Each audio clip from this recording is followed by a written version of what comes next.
Hello friends, welcome back to my channel Mukesh English, and this is your favorite YouTuber Mukesh Soni. Friends, in this video we are going to summarize a very interesting poem, Money Madness, which is written by the famous English novelist, short story writer, poet, playwright, literary critic, travel writer, essayist, painter, that is D.H. Lawrence David Herbert Lawrence. Let's begin it with the introduction to the poem. The poem Money Madness by D.H. Lawrence talks about how people have become too obsessed with money, and society judges a person's value by how much money they have. Those who don't have money, they are often treated very badly, even without respect. The poet says this is wrong, and he believes that basic needs like food, shelter, warmth should be free for everyone. He warns that if people don't change their attitude toward money, it could lead to serious problems in the world. So let's begin the discussion stanza wise. So I have divided the poem in the about 13 stanzas, 1 3. So let's begin it now. I'll be reading the lines, then I'll explain in simple words. So the very opening, the poem opens with very interesting lines with a kind of declaration. Money is our madness, our vast collective madness. पागलपन है पैसा. The poet begins by saying that human beings as a whole have become mad about money. This obsession is not just one person's problem. This obsession is shared by the entire society. People are so focused on money that it feels like a kind of madness that affects everyone together. There is a very famous song by Akshay Kumar. I think "Paisa Paisa Karti Hai," right? You should listen it. Very amazing, a very interesting song. In the second stanza, the poet continues. He says, "And of course, if the multitude is mad, the individual carries his own grain of insanity around with him. So if the whole society is crazy about money, then each person naturally is carrying a little bit of this madness inside. If you say that the whole society is mad, then obviously every person is mad in the society about money. So they are carrying the money madness, and no one can escape it. Even if someone wants to be different, they live in a money obsessed world. So they will also become a little money madness. They will also get some little thoda sa money madness. That means to say you can't run away from this madness. You are subject to be money mad, right? I doubt if any man living hands out a pound note without pang means to say without any pain, and a real tremor and a real tremor if he hands out a 10-pound note. Very interesting story. I mean to say example. The poet gives a real life example here. He says that when a person gives away some money, even a small amount like 1 pound, he feels a little pain. दर्द होता है. 10 रुपए भी दे दिए किसी को. If he gives a bigger amount like 10 pounds, he feels anxiety, fears. नींद नहीं आएगी पूरी रात. He won't sleep. This shows how deeply attached people are to their money. Spending money means to say emotional reactions, right? Emotional अत्याचार शुरू हो जाएगा वहीं से ही. 2 रुपए दिया, okay, no issues. If you give 10 rupees, you keep on thinking. We quell, money makes us quell. It has got us down. We grovel before it in strange terror. And no wonder, for money has a fearful, cruel power among men. Quell means a kind of tremble in fear, right? The poet says that money makes people afraid. We bow down to it as if money is more powerful than us. People treat money with great respect, as well as with great fear, just like money is going to rule us. Money is a ruler. And this fear is not surprising us because money holds a very strong, cruel power in society. It controls how people live and how people are treated. But it is not money we are so terrified of. It is a collective money madness of mankind. Now the poet is going to clarify here something very important. He says that money itself is not frightening. It is just a paper or coins. We are not frightened only just because of money. What truly scares us, the people, is the way other human beings behave because of money. And this is called a collective madness, the attitude of society towards money, which is going to create the fear.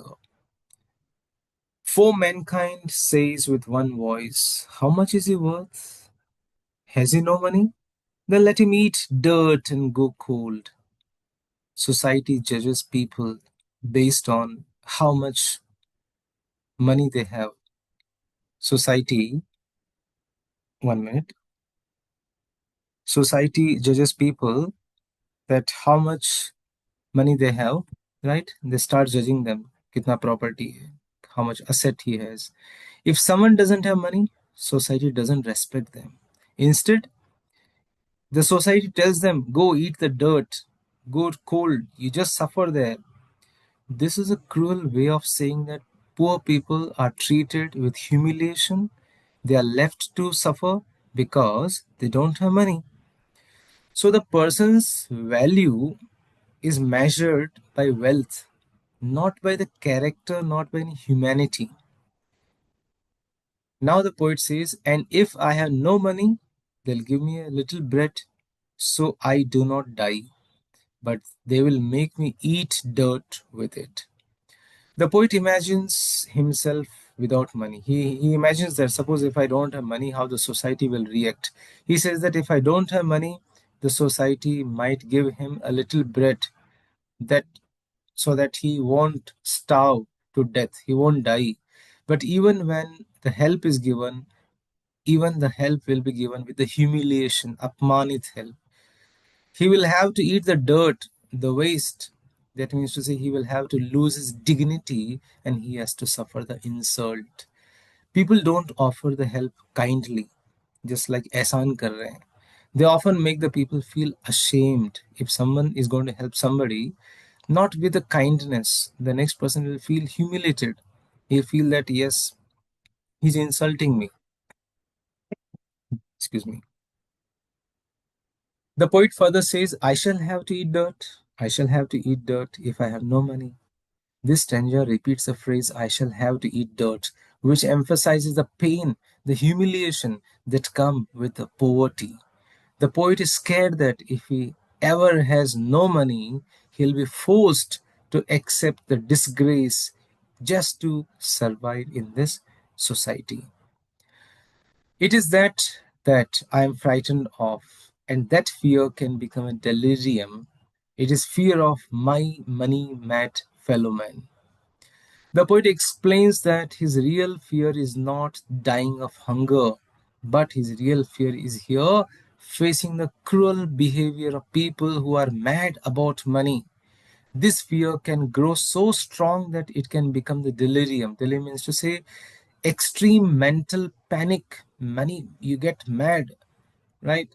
So it's not money, but it is other people's attitude towards money which is going to frighten the poet most.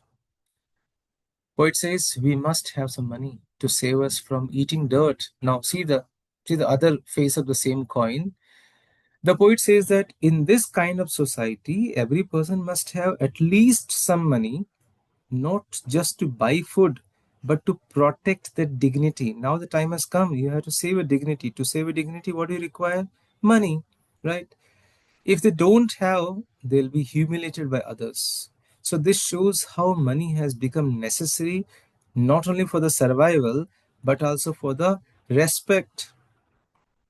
And all this is all wrong, and this is all wrong. Just a minute, 2 minutes, call it back. And this is all wrong. The poet strongly declares that this entire situation is very much morally wrong. We can't accept this situation. People should not be forced to depend on money to maintain their basic dignity and humanity. Now the poet says that bread should be free, shelter should be free, fire should be free, to all and anybody all over the world. The poet gives his vision of a better, fair world. He says that the basic needs like food, shelter, warmth should be free to everybody, to everyone. No one should have to pay or beg for these basic needs.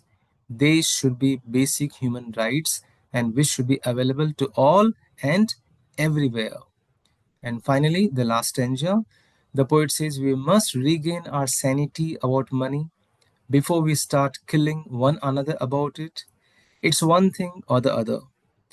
The poet warns that if humanity doesn't change its attitude towards money, this madness could lead to violence and destruction. If you won't change it, this madness will turn into the violence and destruction.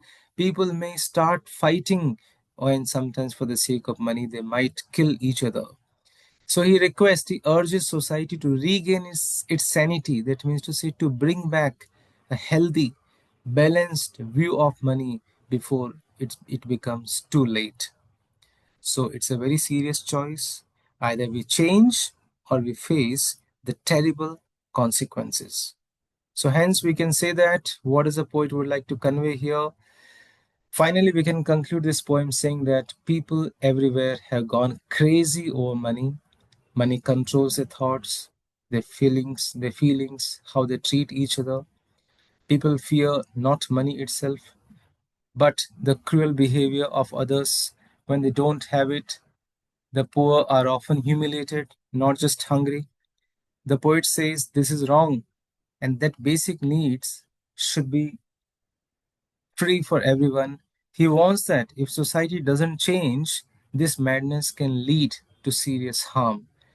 So, friends, this is how I try to summarize the important poem Money Madness by D.H. Lawrence. Thank you so much for watching this video. For more videos, look at the playlist, go through the channel. You'll be getting more videos on poems, poetry, and this poem is in the syllabus of third semester BCA, Bangalore North University as well. So, thanks for watching. Subscribe the channel if you have not yet done it. Thank you once again.